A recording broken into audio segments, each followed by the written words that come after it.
అది నెల రోజుల నుంచి మా పిల్లోడు ఉన్నా కూడా శుభ్రం చేయట్లా, ఇంటికి పంపించటం. ఏమైనా అంటే నీళ్ళు లేవు, వాటర్ లేవు అని చెప్తున్నారు.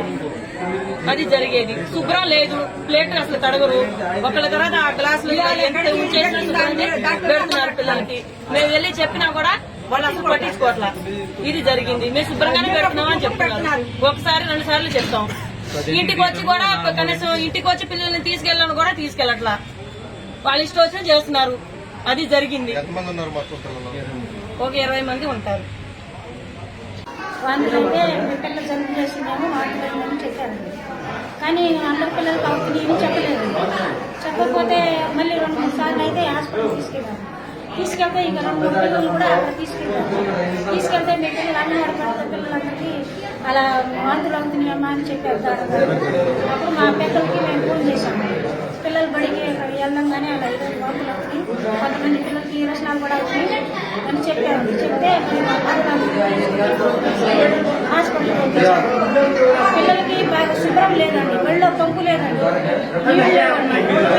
బయట నుంచి ఆయా మోసుకొచ్చి పిల్లలకి సరిపెడుతున్నారు. బయట నుంచి 2 బిందెలు నీళ్ళు మోసుకొచ్చి ఆయా సరిపెడుతుందండి పిల్లలకి. అక్కడ శుభ్రం కూడా పెద్దలు లేదండి. పిల్లలు కూడా మేమే వెళ్ళి తీసుకెళ్లి పంపించి మళ్ళీ మేమే తీసుకొస్తాము. కొద్ది శుభ్రం చేయట్లేదండి. దాంట్లో అంగన్వాడీ స్కూల్లో పిల్లలు ఇవాళ ఒక 18 మంది హాజరయ్యారు. ఆ హాజరైన దాంట్లో ఒక 4 భోజనం తినలా. మిగతా వాళ్ళు తిన్నవాళ్ళందరికీ వాంతులు, విరోచనాలు.